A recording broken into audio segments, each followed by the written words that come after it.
Okay, this is the final project. I wrote the story out instead of creating something, even though this is creating something. So I'm just going to read from it, and hopefully it doesn't sound too cheesy. Because we all know that when you write something and you read something aloud, there's a great difference. Alright, anyway, my ARK.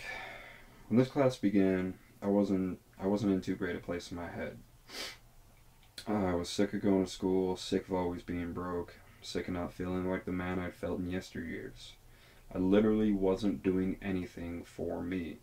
Even going to college had lost its personal appeal because it's all just been pointless drivel. Which, yeah, this is undergrad shit. This is just getting the stupid shit out of the way. It's rehashing fucking high school, basically. Anyway, hell, I'm only going so that I can get paid by the VA, so that I can pay everybody else that wants to charge me for just being alive, it seems like. Yeah, I'll get a degree in Associates of General Studies. A lot of fucking good that is. But that's just about worthless these days. I mean, have an associates and people still won't give a shit about you, hire you, and none of that stupidness.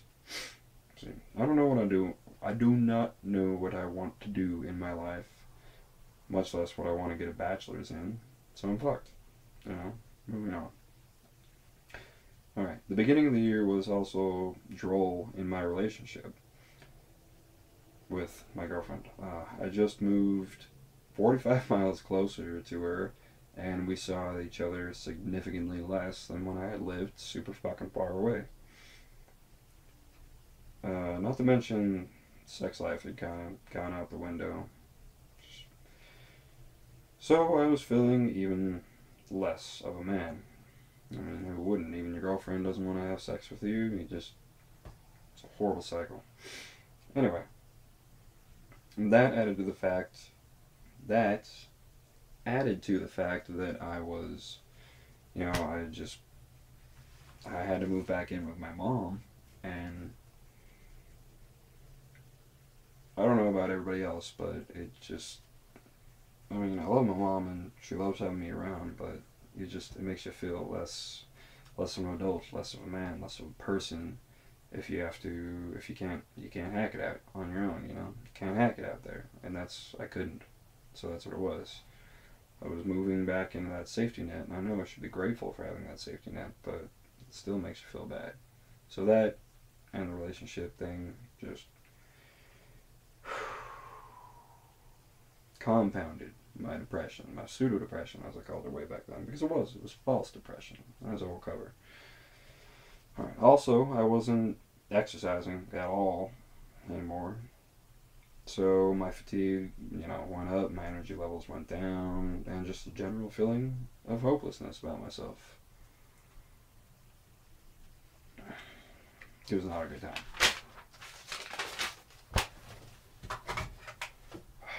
Alright. So, when we were discussing our audience chamber, our opera, our fucking all that good jazz, the feared self, the desired self, current self, your irrational fears, blah, blah, blah. Anyway, it got me thinking. It really did. It made me question by whose standards I was comparing myself to. I mean, I was almost miserable, and I had no idea why. And it was really shitty. So, that beginning part, it was nice. It helped to organize all that noise in the head and figure out what's coming from where and who's coming from where and all that stuff. Well, so, yeah. So, doing all that, I came up with a few of the main people. And the first one was the Marine Corps. And those standards that I judged myself by obviously were physically, like my exercise and endurance and all that shit. But then that also led into, I think virility is the word there. Not quite sure. Just sex life, I mean, when I was in the Corps, I could fuck like a demon, and now it's not.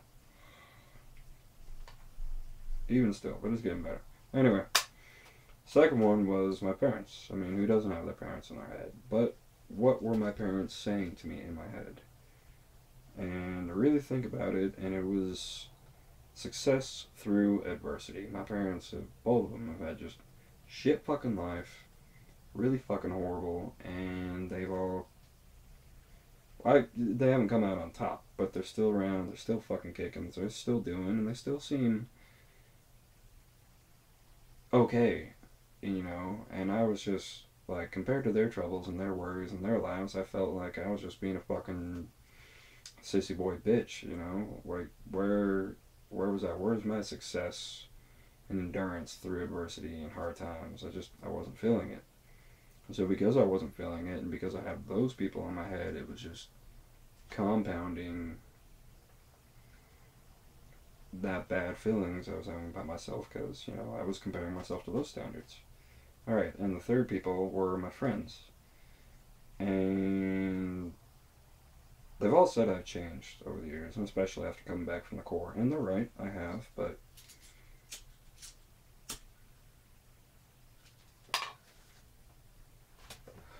you know, those standards, my friends in my head, my close personal friends, it's, you know, they're all a constant reminder of who I was back then and what my values and my ideals were back then and how much I am different and how much that has changed. And it's always a little bit confusing when you look back and you realize you're not the person you used to be. Let me make sure this is recording. Okay. You got a glimpse of my awesome Dracula pajama pants, by the way. For sweet. So yeah, my friends, they were just a reminder of what I'd lost.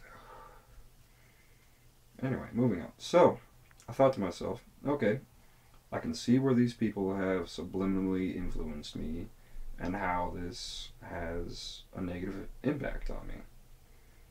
You know, got all that. I got that, like I was saying, I got that noise organized in my head. Alright, so flash forward to the significant others and the letters of repressed expression. Combined with all the previous works, I'd really begun to see myself for who I was and how the past was keeping me in its clutches, you know, and preventing me from forward momentum, preventing me from becoming me.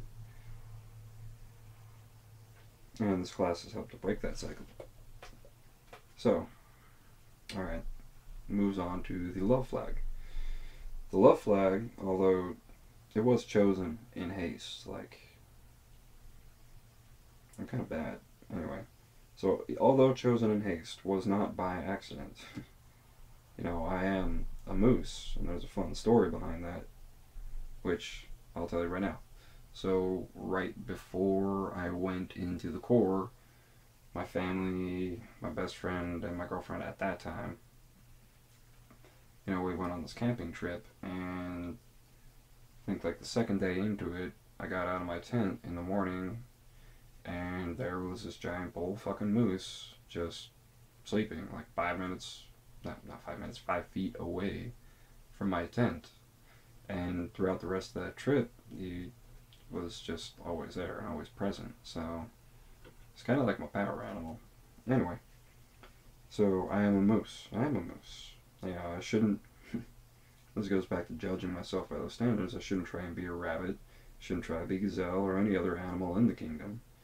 You know, I had to realize what traits and attributes that I actually had,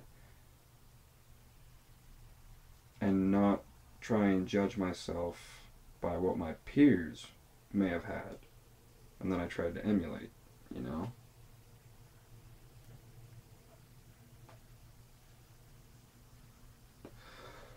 Bastards always go out. Alright, so, now what is moose? What am I? I am strong, but I'm not the strongest. Not a bear. You know? I'm fast, but I'm not the fastest. I'm not a fucking gazelle or a rabbit. And a rabbit is what you call the really fast guys in the Corps, the ones that just run like the fucking wind. Anyway. You know, I don't hide. I'm not a sneaker.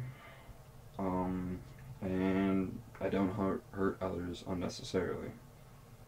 I'm a thinker, not a fighter.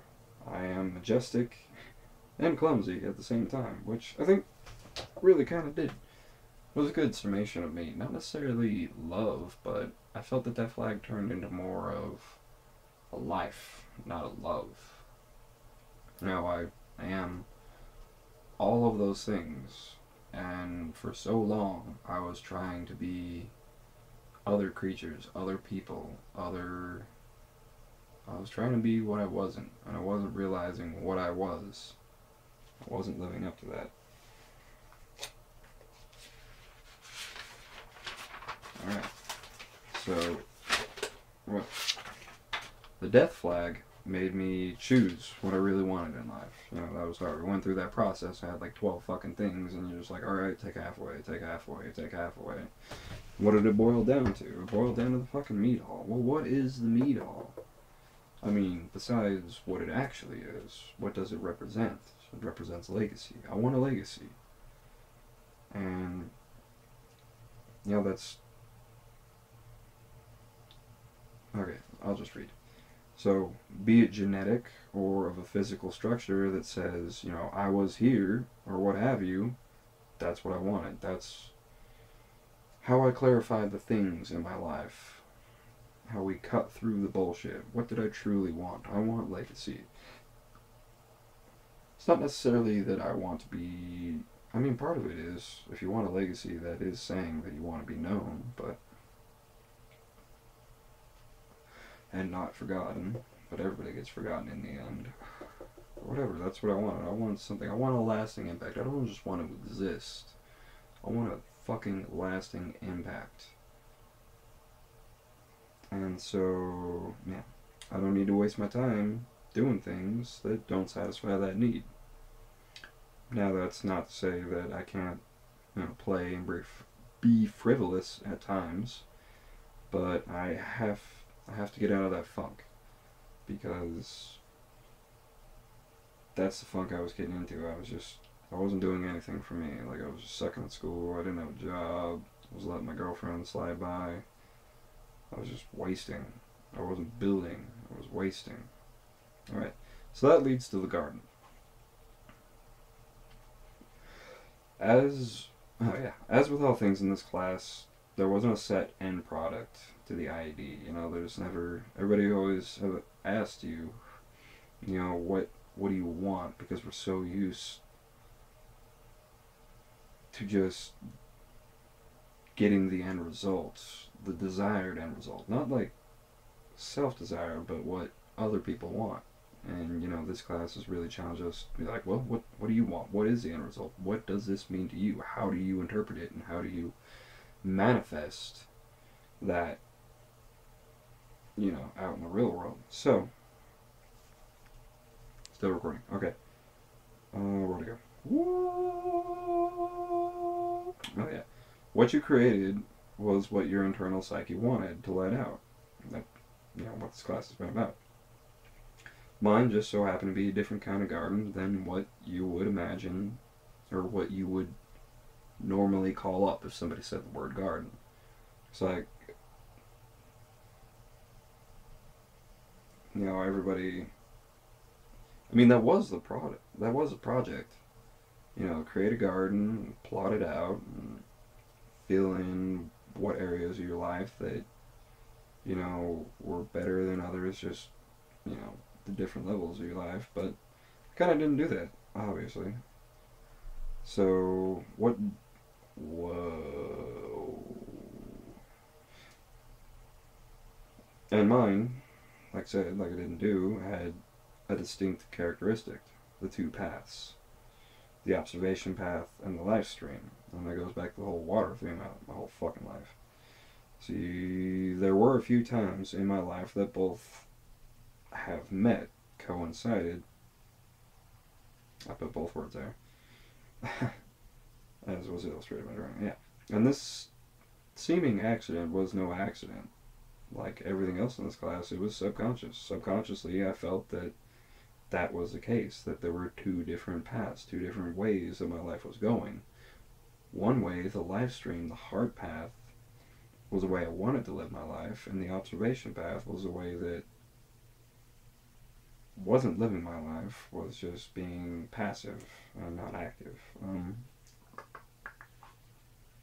So yeah, upon realizing that, it became my duty to rectify that.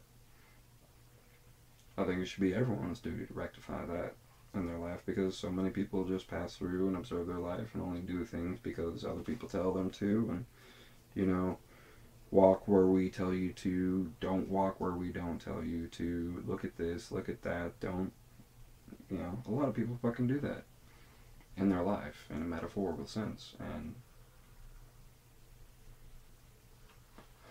more people should take that duality into account. Personal note.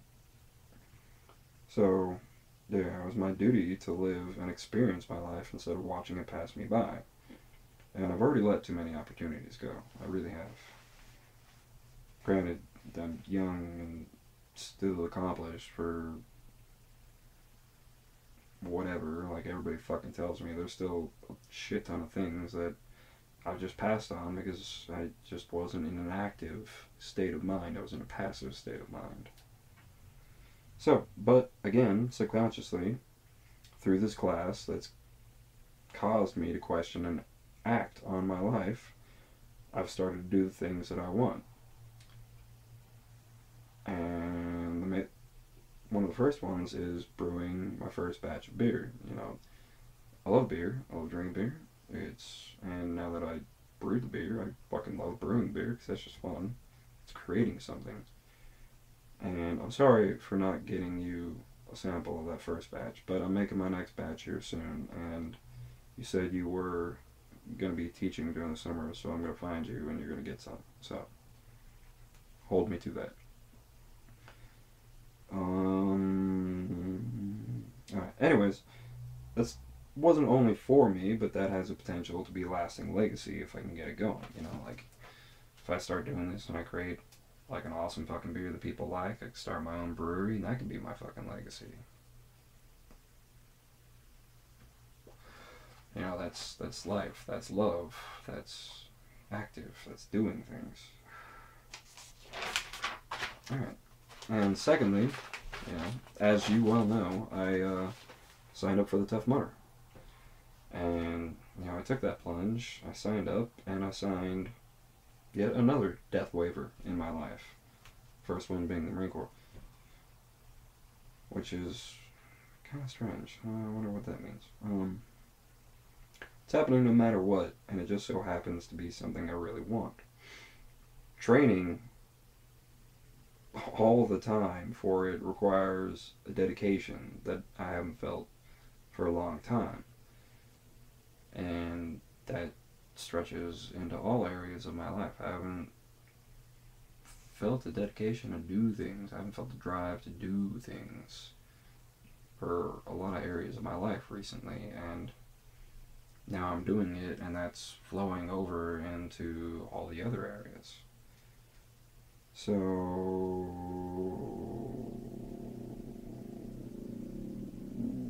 well, yeah. Okay, and working out just feels good in its own right, and I felt my spirits bolster, and my, relationship has improved sexually. And,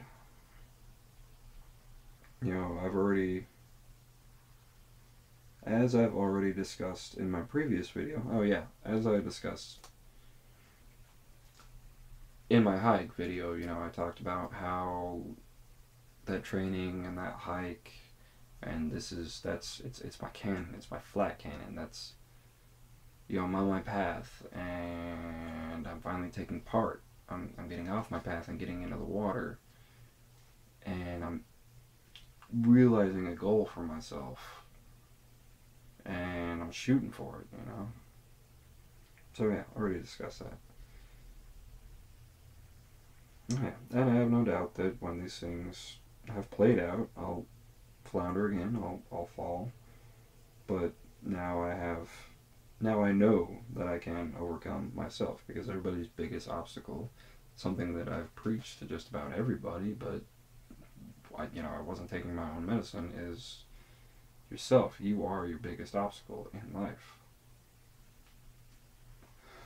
So that's my arc, and it's more of a story arc than an actual craft, but underneath it all, it is just that. I'm assembling myself board by board so that when the truly troubling time comes, I have a way to sail past it. That's what this class is. This class has been building that arc for the Great Flood. We're getting past ourselves. We're not just. We're becoming Noah, if you will.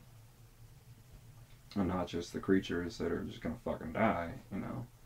We're doing something for ourselves. And that's what this class has taught me. That's what we've done. So that's my arc, I guess.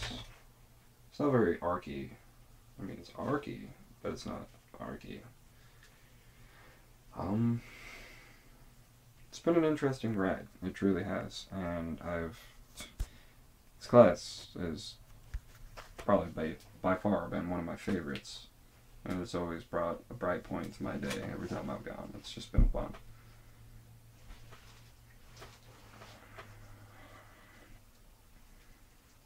And honestly, I have no doubt in my mind that if I hadn't taken this class, I wouldn't be where I'm at today, with my personal life, with the Tough Mudder and the brewing, and just trying to self-actualize and realize myself. That's what this class is. That's my arc. I'm building me up. And that's what this class is supposed to do, I imagine, is just build yourself up. I mean, fuck, it's called personal growth and development. Build yourself up. Development. Build. Personal. You. So, I hope you teach more classes, and I get to take them because you're fun. You're not just a regular psych teacher. You're not just a regular fucking teacher. You're not a regular guy. Kind of kooky, but that's good. Because we got too many drones out there. Too many caterpillars, not enough butterflies. To use the bastardized version of an old proverb. So yeah. Ciao.